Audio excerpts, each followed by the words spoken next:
지난주 장마가 끝난 줄 알았더니 뭐 다 아시다시피 비가 일주일 내내 왔습니다.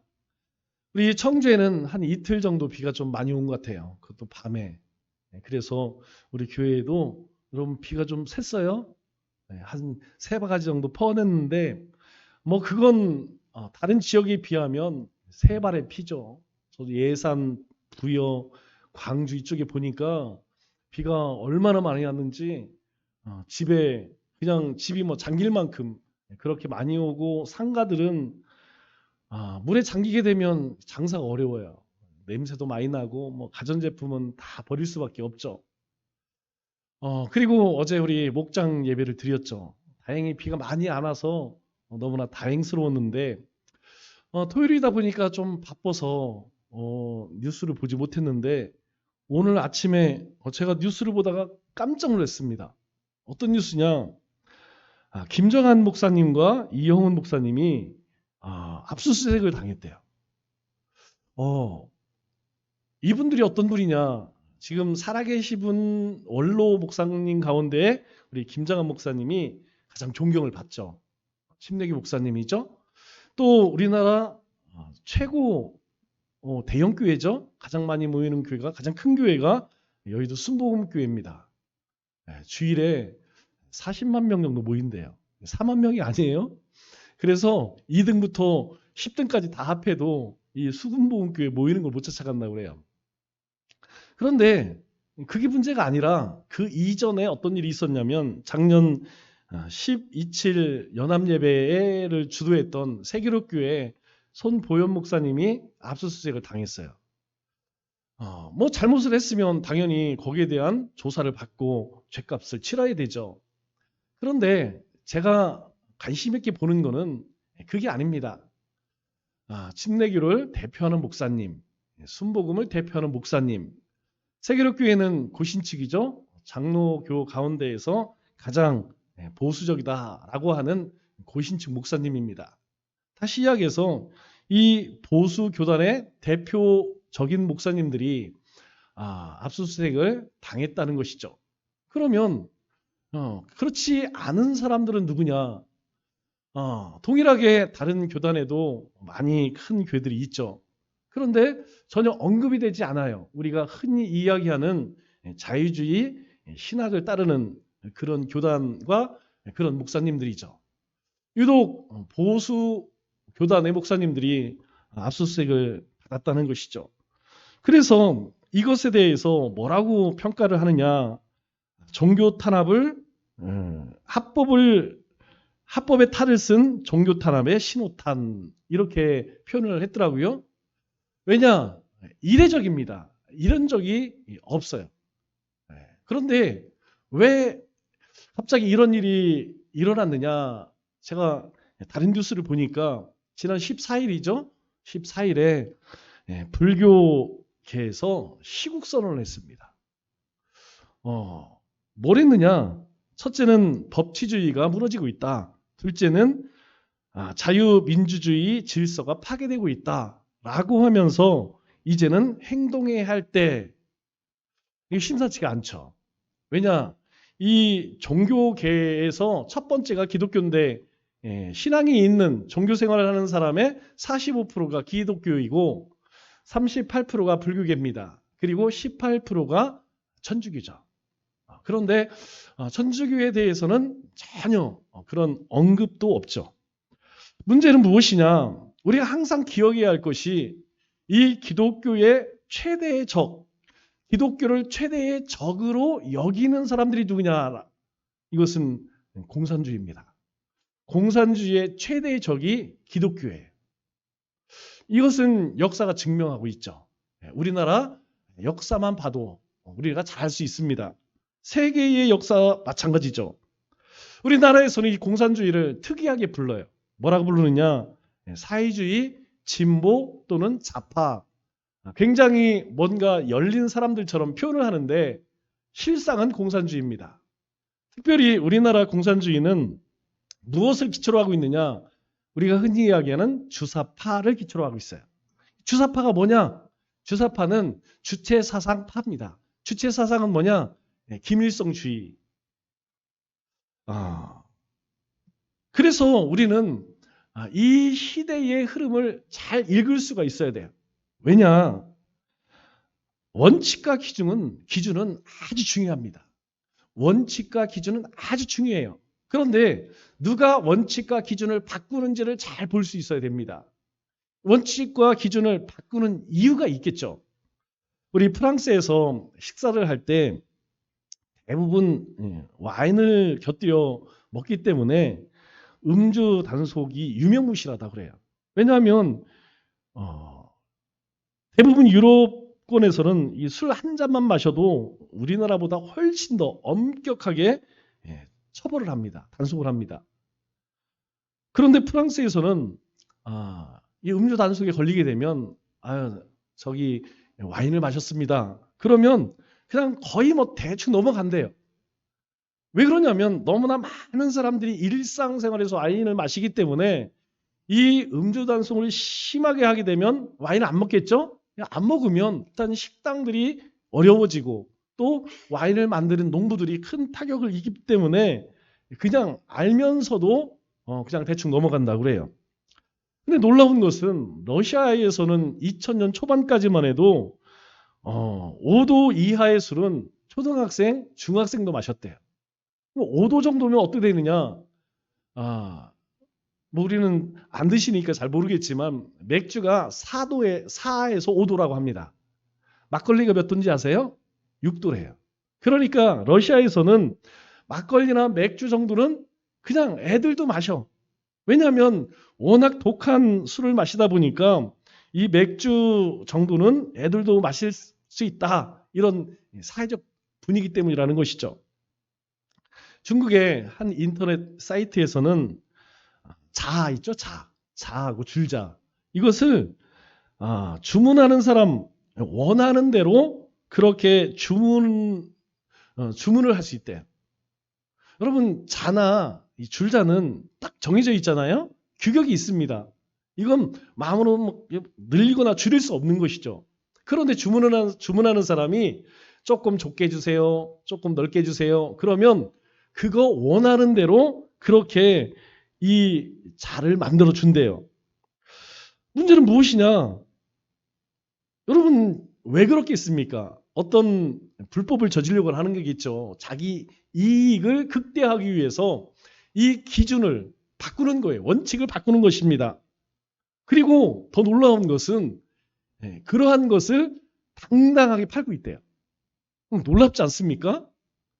1cm가 1cm가 아니야. 1cm를 1.5cm를 해주세요. 0.8cm를 해주세요. 그렇게 줄일 수도 있고 늘릴 수 있도록 주문을 할 수 있다는 거예요. 그렇게 주문하면 그렇게 만들어준다는 거예요. 여러분 그럼 본인들은 좋겠지만 다른 사람은 어떻게 되겠어요? 완전히 이건 뭐 그러나 몰라요. 자 갖다 재니까 그런가 보다 그러지 소비자 입장에서는 모르죠. 요즘에 국회도 시끄럽죠? 장관 청문회 때문에 시끄러운데 여러분 뉴스를 아니면 뭐 그런 것을 보면서 어떤 생각이 드세요? 우리가 이전에는 어떤 일이 있었느냐? 그러한 일들로 18번 탄핵을 당했죠. 그런데 아마 그렇게 문제가 많은 사람들도 다 통과가 될 것 같아요. 예전에는 안 됐는데 이제는 돼. 그중에 제가 인상 깊은 게 항상 나오는 거죠. 대한민국의 주적은 누굽니까? 말을 못해. 여러분 우리의 주적, 우리를 가장 위협하는 것이 북한 아니에요? 그런데 북한이 우리의 주적입니다. 이 말을 못해요. 뭐라고 그랬느냐?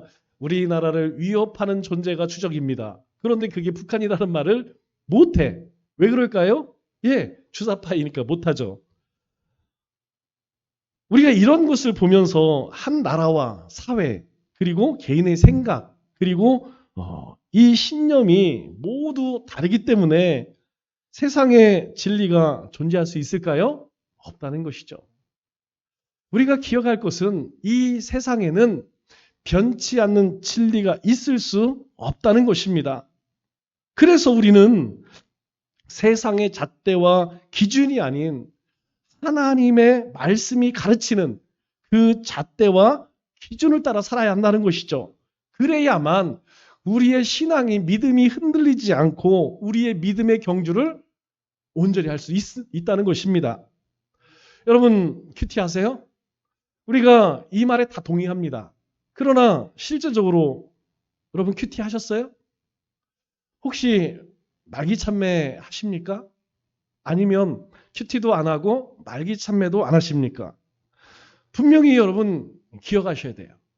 큐티도 안 하고 말기 참매도 안 하고 예배 생활도 안 하고 기도 생활도 안 하고 여러분 이것은 내 신앙에 지금 내 신앙에 적신호가 들어왔다는 겁니다. 아주 위험한 순간까지 왔다는 거예요. 오늘 큐티 말씀을 보니까 하나님께서 에스겔을 부르시는 소명에 관한 말씀이더라고요. 그런데 이 에스겔을 하나님이 부르시면서 뭐라고 말씀하시느냐? 듣든지 말든지 내 말을 선포하라 이렇게 명령하시더라고요. 여러분 당시의 기준으로 당시의 이 사회 분위기로 보면 에스겔 그런 얘기하면 안 되죠. 어떻게 될지 모르죠. 그러나 하나님은 그걸 아시면서도 에스겔에게 뭐라고 말씀하시냐면 사람들이 안 들을 거야. 오히려 너 핍박하고 욕할 거야. 그럼에도 너는 하나님의 말씀을 전해라. 이렇게 에스겔에게 하나님 말씀하시더라고요. 우리가 쓰는 주라는 말이 있죠. 주님. 이 주님이라고 하는 뜻은 예수님이 계실 때와 지금의 의미는 굉장히 다릅니다. 이 스페인 말로 주는 세뇨르이라는 말을 쓰는데 그 뜻이 아무개예요. 그러니까 우리가 뭐 주님 할 때에 그 주가 이 스페인에서는 영수 씨 아니면 철수 씨 이런 의미를 쓰인다는 것이죠. 영어권에서는 뭐 미스터 김, 미스터 박 이런 뜻이라는 것이죠. 그런데 애초에 이 주라고 하는 말은 최고의 권세자, 으뜸인 분, 모든 위에 뛰어난 분, 만유의 주 이런 뜻이죠. 그래서 한자를 보면 참 재미있어요. 이 한자의 주라고 하는 이 말은 등잔불 위에 불빛을 이야기합니다. 그러니까 등잔대 위에 뭐가 켜 있어요? 불이 켜 있죠. 그러니까 이 등잔대 위에 불이 켜져 있으면 모든 것들을 환하게 하죠. 그런데 이 모습을 또 가만히 들여다보면 어떤 모양이냐면 우리 임금 왕자의 부스가 하나 더 붙어 있는 것처럼 보여져요. 그러니까 다른 의미로 보면 임금보다 더 위에 있는 그런 임금 그렇게 표현할 수도 있겠죠. 헬라어로는 이 주라는 말을 퀴리오스라는 말을 씁니다. 이 퀴리오스는 노예들이 자기 주인을 가리킬 때 쓰는 말이에요. 그러니까 이 퀴리오스, 주라고 하는 말은 굉장히 중요한 말이죠. 그런데 이 말의 첫 글자를 대문자로 바뀌면 의미가 완전히 바뀌어집니다. 어떻게 바뀌어지느냐? 우리가 하나님이라고 할 때 하나님을 영어로 God이라고 그래요. God. G-O-D. 그런데 이 God이라고 하는 단어의 앞자, G를 소문자로 쓰면 귀신이 됩니다. 그래서 귀신을 의미할 때는 똑같이 발음은 갓이라고 이야기하는데 그 첫 자를 소문자로 써요.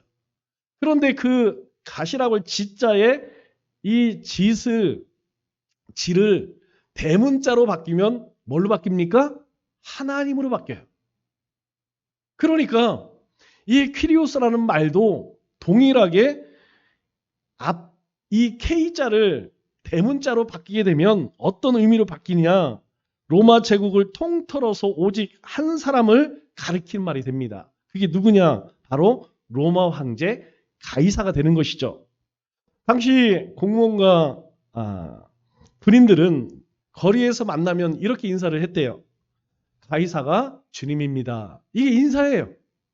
로마 황제가 주님이십니다. 나의 주인이십니다.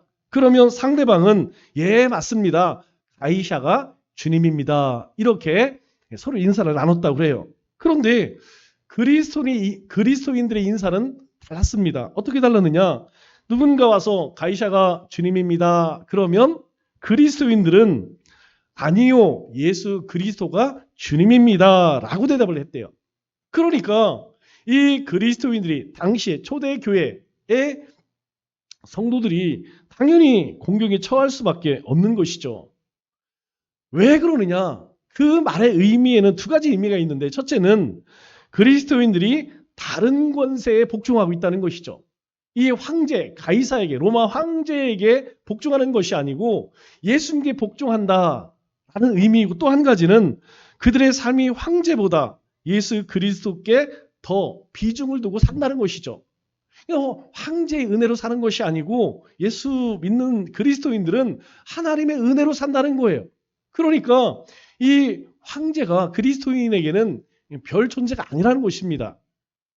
그럼에도 그러기 때문에 이 그리스도인에 대한 핍박이 얼마나 심했겠습니까? 그럼에도 그리스도인들은 거기에 굴복하지 않고 거침없이 이렇게 말했다고 그래요. 황제시여, 당신은 우리를 마음대로 할 수 있습니다. 그러나 굳이 나에게 선택하라면 예수님과 함께 하겠습니다. 우리는 우리의 삶을 그분께 맡겼습니다. 그러므로 마음대로 하십시오. 이렇게 했대요. 이런 상황이 되다 보니까 이 그리스도인들이 이 로마 황제로부터 핍박을 받는 것은 하나도 이상한 일이 아니죠. 그래서 수많은 그리스도인들이 이 원형 경기장 안에서 사자밥이 되었어요. 사자밥이 되면서도 하나같이 뭐라고 이야기합니까? 예, 황제의 마음대로 하십시오. 여러분, 믿음을 끝까지 지키시기 바랍니다. 적당히 타협해서 우리의 신앙과 믿음을 지킬 수 있을까요? 없다는 것이죠. 만일 이 초대교회의 성도들도 적당히 타협하면, 아니 나의 진짜 퀴리오스는 예수님이야 라고 하면서 입으로는 이 황제가 시키는 대로 할 수 있죠. 그런데 그렇게 하지 않았다는 거예요. 그냥 마음대로 하십시오. 그러나 나는 예수님을 주님이라고 믿습니다. 그리고 그렇게 살 것입니다. 여러분, 이렇게 믿음을 지키지 않으면 여러분, 그 믿음은 믿음이 아니라는 거예요. 주님의 뜻과 주님의 말씀대로 살지 아니하면 여러분, 그것은 그리스도인으로 살아갈 수 없다는 것이죠. 즉, 우리의 목숨과 우리의 삶의 모든 것을 걸어야만 우리의 믿음을 지킬 수 있다는 것이에요. 지금 그러한 시대가 우리 눈앞에 와 있습니다. 우리가 지금 그런 시대를 살아가요. 성경이 말씀하는 복음은 하나님 나라의 복음입니다.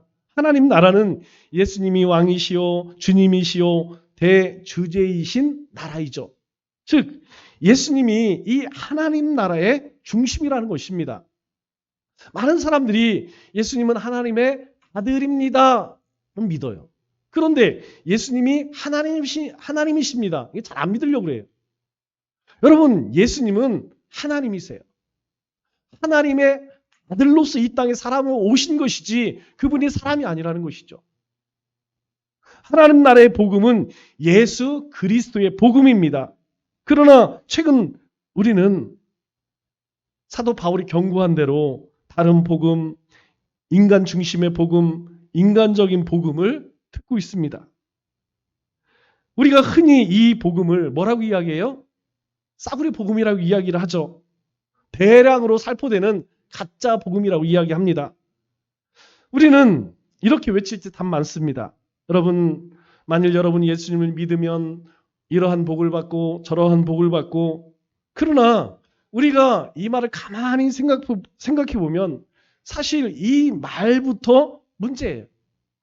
예수님이 우리를 영접하시지 우리가 예수님을 영접할까요? 내가 예수님을 택한 것일까요? 아닙니다. 우리를 세상 만드시기 전부터 하나님께서 우리를 택하셨어요. 그리고 그분이 우리 가운데 오셨기 때문에, 예수님이 우리를 받아주셨기 때문에 우리가 하나님의 거룩한 백성, 하나님의 자녀가 된 것이죠. 그런데 문제는 예수님의 자리에 사람을 올려놓았기 때문에 이제 예수님 중심이 아니에요. 예수님의 중심의 복음이 아니라 사람 중심의 복음이 되어버렸다는 것이죠. 우리는 이제까지 사람들에게 이렇게 말해왔습니다. 예수님을 영접하기만 하면 기쁨을 얻고 평강을 얻고 건강과 풍요를 맛볼 수 있습니다. 또 우리가 주님께 작은 것이라도 드린다면 분명 하나님은 우리에게 100배, 60배, 30배로 갚아주실 것입니다. 우리가 전하는 복음의 중심에는 어쩌면 예수님이 계시지 않아요. 그 중심에는 뭐가 있느냐? 나의 축복.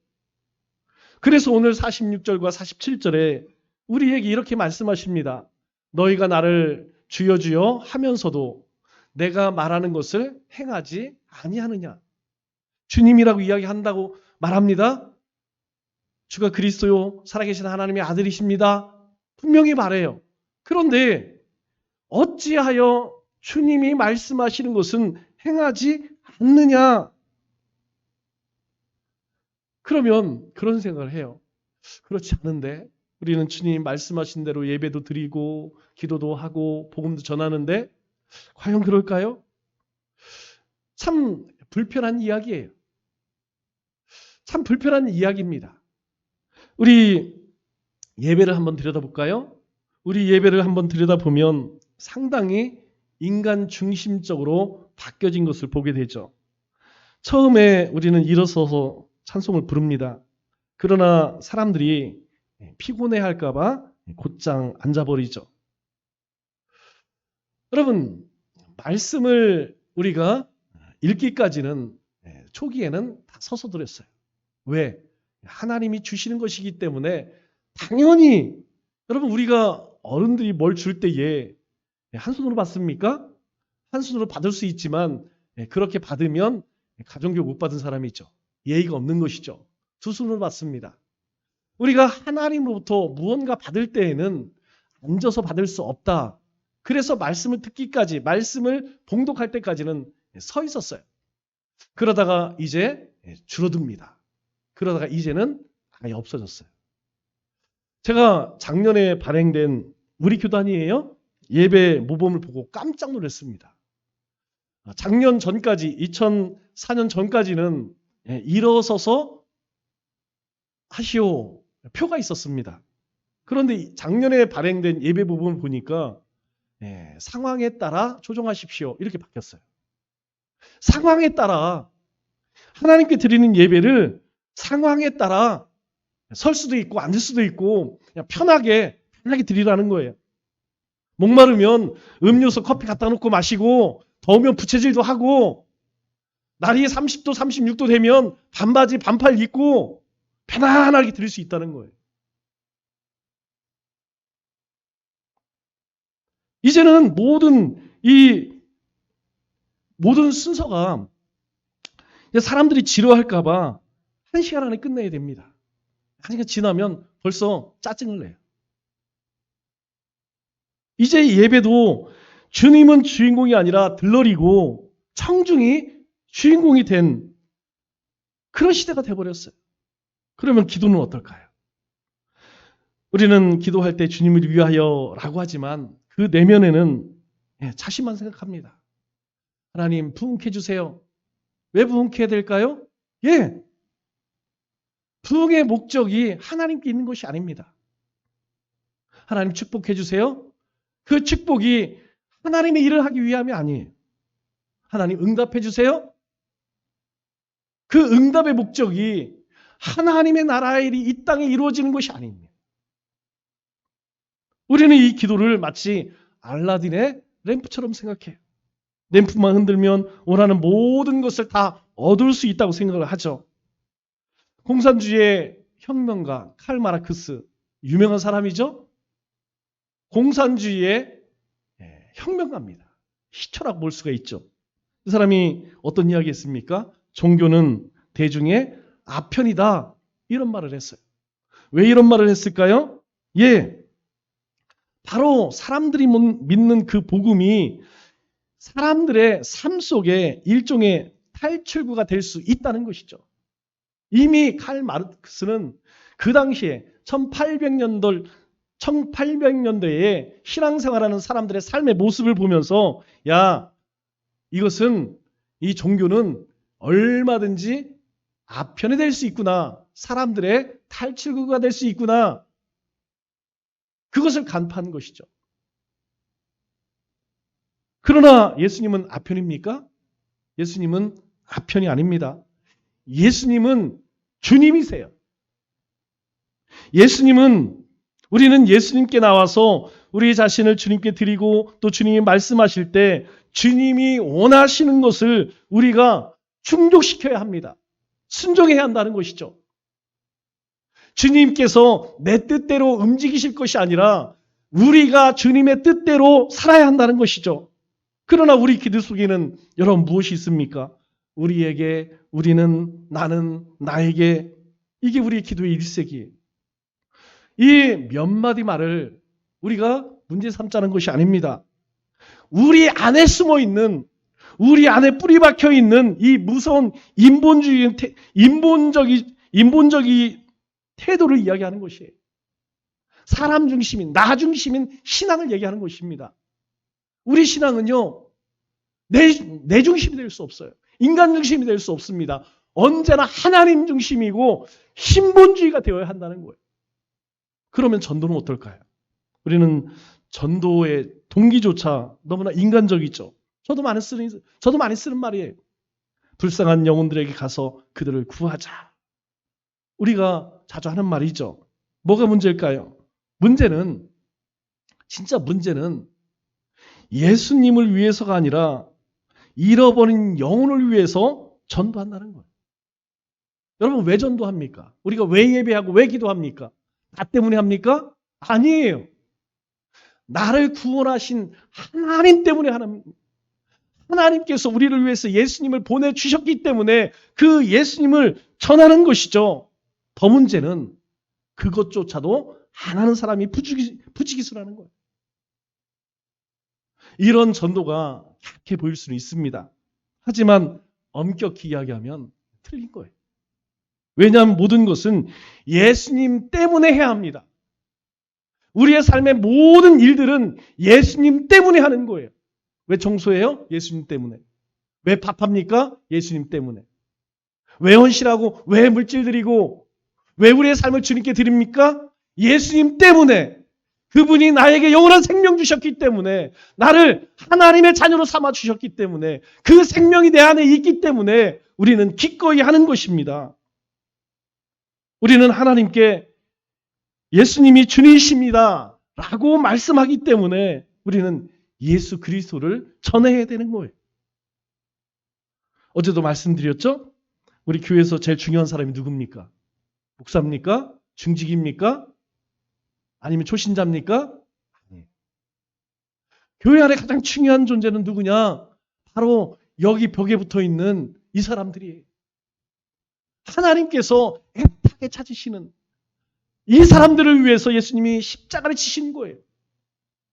내 주변에 죽어가는 그 영혼들 때문에 예수님이 사람으로 오셨고 그 사람들 때문에 예수님이 십자가를 지신 것입니다. 저는 오늘날 그리스도인들의 이 머릿속에 생각하는 복음을 내가 복음이라고 말하고 싶어요. 우리에게는 사복음서가 있습니다. 마태, 마가, 누가, 요한 복음이죠. 그러나 내가 복음은 이 사그 복음서에서 여기저기 몇 구절씩 뽑아서 만든 것이죠. 누가 만들어요? 저마다 자기가 좋아하는, 자기에게 무엇인가 필요한 그런 약속의 말씀들을 뽑아서 그것만 믿는다는 것이죠. 이 말씀들을 바탕으로 자기 신앙생활을 해요. 예수님과는, 복음과는 하등의 상관이 없다는 것이죠. 그러는 사이 예수님이 요구하는 말씀에 대해서는 점점 관심이 없어요. 점점 예수님이 말씀하시는 복음과는 멀어지고 있다는 것이죠. 여러분, 대체 누가 그렇게도 좋다고 했을까요? 적어도 성경에서는 그렇게 말한 적이 없습니다. 예수님의 한쪽 면만 부각시켜도 된다고 말하는 사람이 없다는 것이죠. 만일 우리가 결혼식에서 혼인 서약 시간에 신랑이 하객 여러분, 저는 이 여자를 저희 요리사로 이제부터 청소부로 받아들입니다. 이렇게 선언을 한다면 여러분 어떤 일이 일어날까요? 여러분 그 결혼이 되겠습니까? 그 가정이 행복한 가정이 되겠습니까? 가당치도 않은 말이죠. 예수님에게 있어서도 동일하다는 것이에요. 우리는 예수님에게 주는 나의 구세주요 나의 하나님이십니다. 고백해요. 맞습니다. 그런데 이 예수님을 여러 토막으로 내서 자기가 가장 좋아하는 토막만 그렇게 집어든다면 그건 문제가 있다는 것이죠. 우리 아이들에게 빵에 잼을 발라줘요. 그러면 아이들이 뭘 먹죠? 예, 빵은 안 먹고 잼만 발라 먹어요. 그래서 다시 같이 먹어 잼 또 발라줍니다. 뭐만 먹어요? 잼만 발라 먹는다는 것이죠. 자기에게 맛있는 것만 빨아먹는다는 것이에요. 예수님은 생명의 빵이고 천국은 잼으로 비교를 한다면 여러분 결국 우리는 예수님 먹기는 불편해하고 잼만 바라는 것이죠. 잼만 발라먹는 것이죠. 즉 축복만 누리기를 원한다는 것입니다. 그러나 주님께서는 우리에게 그렇게 말씀하지 않으세요. 우리는 잼뿐만 아니라 빵도 함께 먹어야 한다고 말씀하고 있죠. 왜 그럴까요? 왜 그렇게 해야 할까요? 오늘 49절, 48절, 49절 말씀을 보니까 이렇게 이야기합니다. 집을 지태 깊이 파고 주철을 반석 위에 놓은 사람과 같으니 누가 하나님의 말씀을 듣고 행하는 사람, 하나님 말씀을 듣고 그 말씀대로 살아가는 사람은 집을 지태 깊이 파고 주철을 반석 위에 놓은 사람 같아서 탕류가 그 집에 부딪혀도 요동하지 않는답니다. 그런데 만일 하나님의 말씀을 듣고 그 말씀대로 행하지 아니하면 49절에 뭐라고 이야기합니까? 곧 무너져 파괴됨이 심하니라. 무너진다는 것이죠. 만일 오늘 누군가가 천국과 지옥은 사실 실제 존재하지 않습니다. 그런 결론을 낸다면 여러분 어떤 일이 일어날까요?